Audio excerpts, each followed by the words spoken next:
Welcome to the Kosher Kitchen, Lesson 3. Lesson 3, using your meat oven for Pareve foods. In the first two lessons, we demonstrated why it's so important to have Pareve knives, cutting boards, wooden spoons, and pots and pans. You want your Pareve food, your neutral food, to remain neutral so that you could use it for meat and for milk.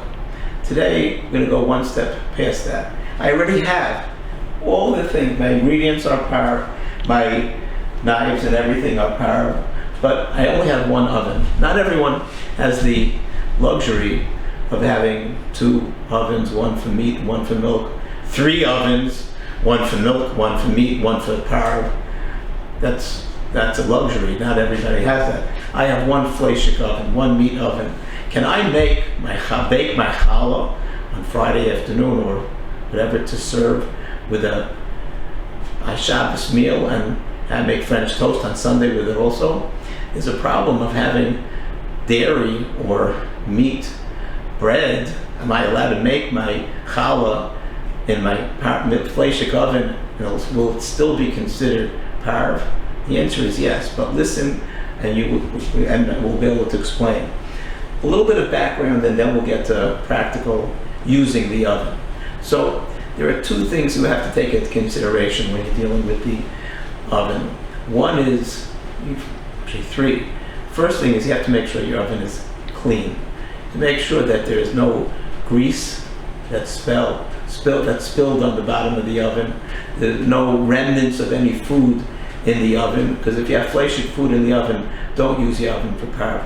If you have Finalizing grease that's spilled on the sides, or Finalizing gravy that's spilled in the oven, it's accumulated in the oven, make sure you don't use the oven for Pareve.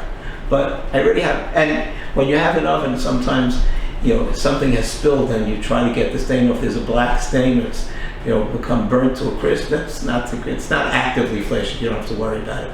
You basically have a clean oven. There are two things.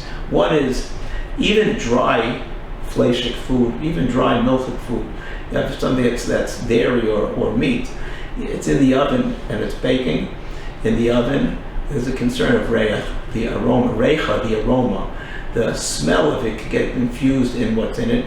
So it's not a major problem.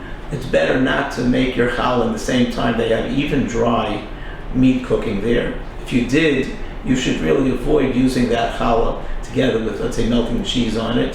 You don't have to wait 6 hours after you eat that bread for sure. But if post facto you spread cottage cheese on it, you have cream cheese on it, you're allowed to eat it, it's not a problem. But a bigger concern is that when you have something with a gravy, you have cheesy marinara sauce. It's a liquid, it gives off steam, vapor. You have meat with a gravy, so that fills the compartment, the oven compartment, with steam, and it's as if it's actively meat. So if you made your challah in the oven with a gravy chicken, the gravy is coming off, it's a liquid, is steaming and filling the inside of the oven with the steam, then you have a problem. That bread is really like a Finalizing bread. Call your rabbi. It's beyond the scope of what we're discussing today. Find out whether or not that bread is considered a meat bread and is not considered kosher.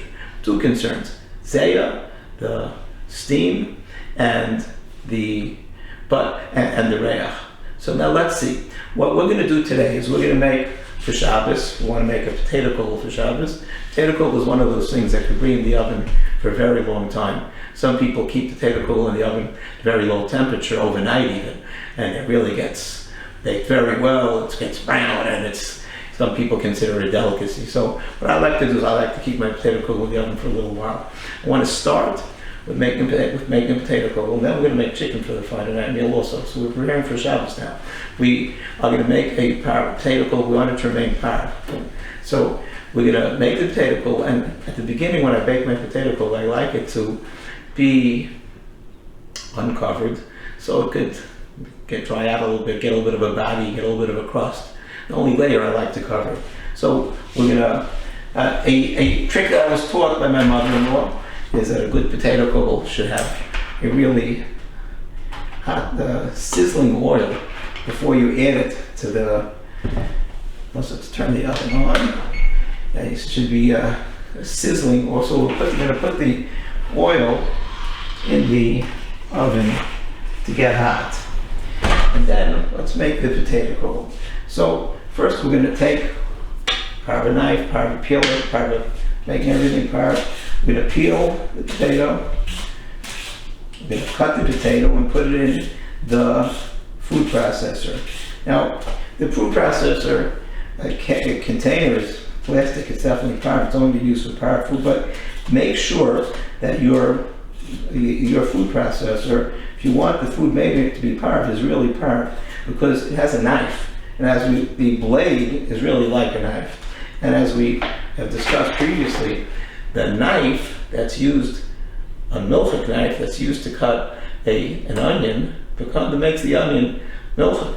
A knife that's used to cut an onion, a fleshik knife, makes the onion fleshik. If this blade would have been used with meat, it would be considered fleshik. And if you're going to put an onion in there, which we're going to do, it will make the onion fleshik, and you're not going to have a Pareve potato kugel.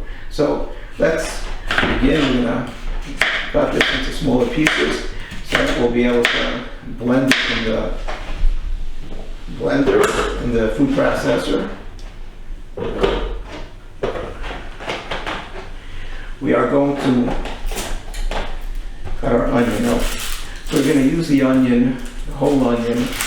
It's an onion that has a pretty firm onion, so it doesn't seem to have any issues of insects. Refer back to the last video, the last lesson, to see checking the onion. We'll put in half of the onion now. And here, put in half of the potatoes that we're going to use. And we'll blend it a little bit. We'll puree it. There goes my peeler. I don't need it till later. I don't need it anymore today, so I'll just get it later. One more.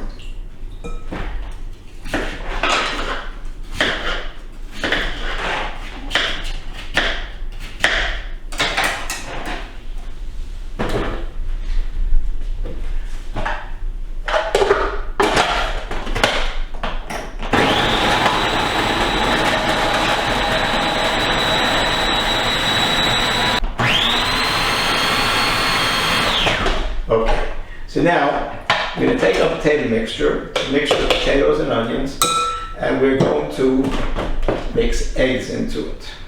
Before you use eggs, you're supposed to make sure that there are no blood spots in the eggs.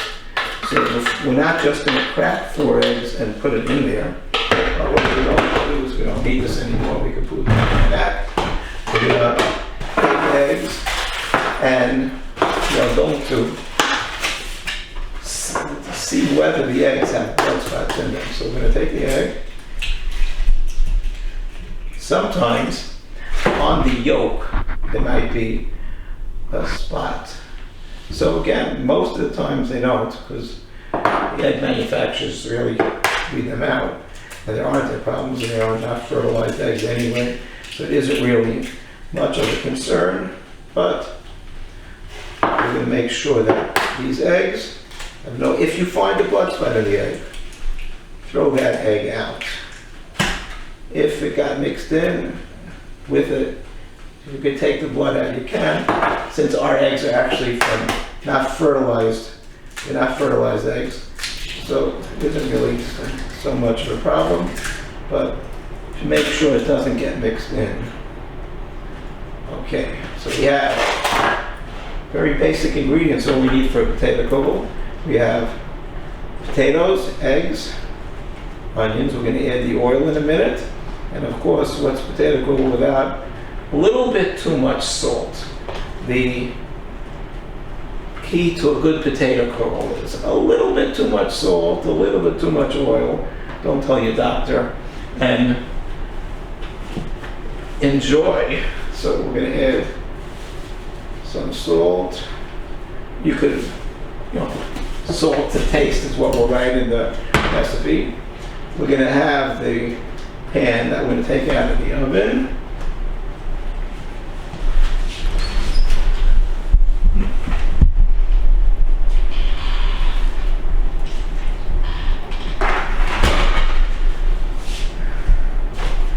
Didn't sizzle as much as I would have liked it to. Wasn't in the oven as long as I would have wanted. You might want to add some pepper to it if you like that. But now we have an oiled pan. We're going to put the potato kugel in it. Hope that it has the right amount of salt in it. Flatten it out. Here we have a hot Pareve food. And we're going to put it in the oven, and it is going to be uncovered. So what do we have right now? As we said, Pareve ingredients, Finalizing oven, no problem, 100% Pareve. Why? Because it's a clean oven, no steam of anything meat in there, nothing meat in there to give any smell, any wrath in it, 100% Pareve potato kugel. So now let's make our chicken for Friday night. So we have a casserole. We're going to take the chicken, and the chicken, really what I like to do is I like to first keep the chicken, make the chicken actually covered. Why do I want the chicken covered? I want the chicken covered because when it's covered in the oven, the gravy, the juice starts accumulating in the pan, and instead of the chicken being tastes like boiled chicken that has all of the taste in the soup, it's cooking in its own gravy.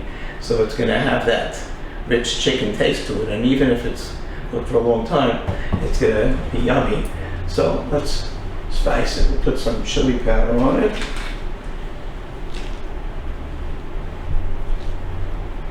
And we'll add some mustard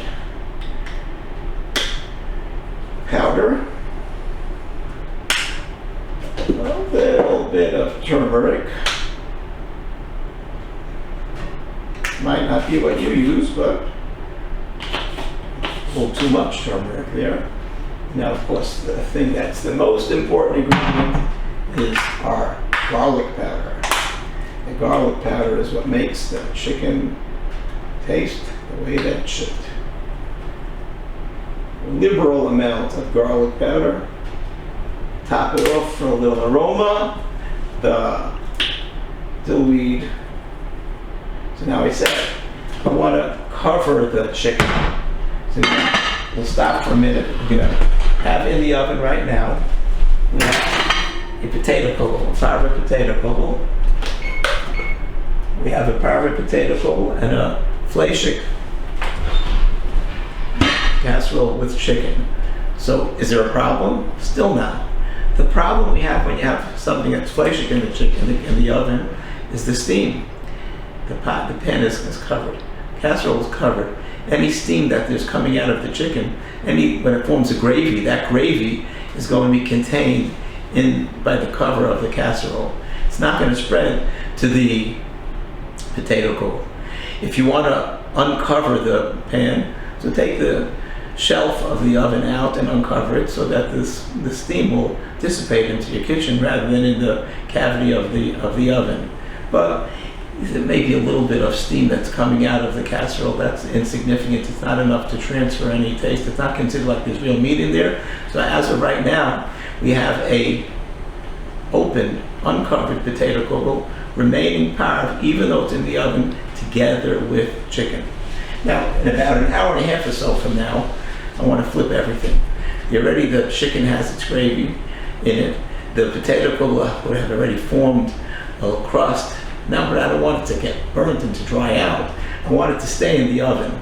So what I would do is, imagine it's like an hour and a half from now, and I'll take out a potato kugel, and like magic, I have a potato kugel here, This is the potato kugel I made last night. So this potato kugel is like it's been in the oven for a long time. So what I'm going to do is, I want it to stay in there longer. So I'm going to cover it. Now once it's covered, and I put it back into the oven, if I were to uncover the chicken, even if the chicken has a lot of gravy in it, that gravy is going to fill the cavity of the oven, but it's not affecting the potato kugel.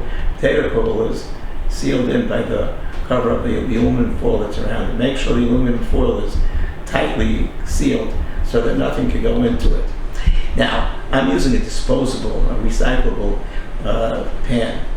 So I don't mind that the pan is in the cavity of the oven that's filling with the zay or with the steam that's flashing. But imagine if you had a pan, a Pareve pan, a baking pan that you use over and over again, your favorite baking pan, don't keep it in the oven with the chicken, the uncovered chicken. Keep it in the oven with the uncovered chicken. It's going to become flashing. I have the luxury of doing this. My potato kugel is going to be Pareve. The disposable pan is going to be flashing, because what I'm going to do a little bit later, I'm going to uncover this. Right now it's still raw, but I'm going to uncover it later. It'll be uncovered chicken, the gravy, steam filling the cavity of the oven, making the pan flashing, but the potato kugel will remain Pareve. So now if you have challahs, you don't want to keep them in the oven together with an uncovered pan of chicken. The covered pan of chicken, provided that it's covered very well and there's no steam coming out of it, it's a little dangerous to do. Better if you have time to do it in a covered chicken or separately. Make sure it's better that that's separate. But if you did it together with covered chicken and there's no steam coming out of it, it really is okay. And maybe in future lessons, talk about whether there's a way that you could use your meat oven to even make something that's dairy. That's for a later date. Today we show how you could use your meat oven to make something Pareve. Thank you very much for listening.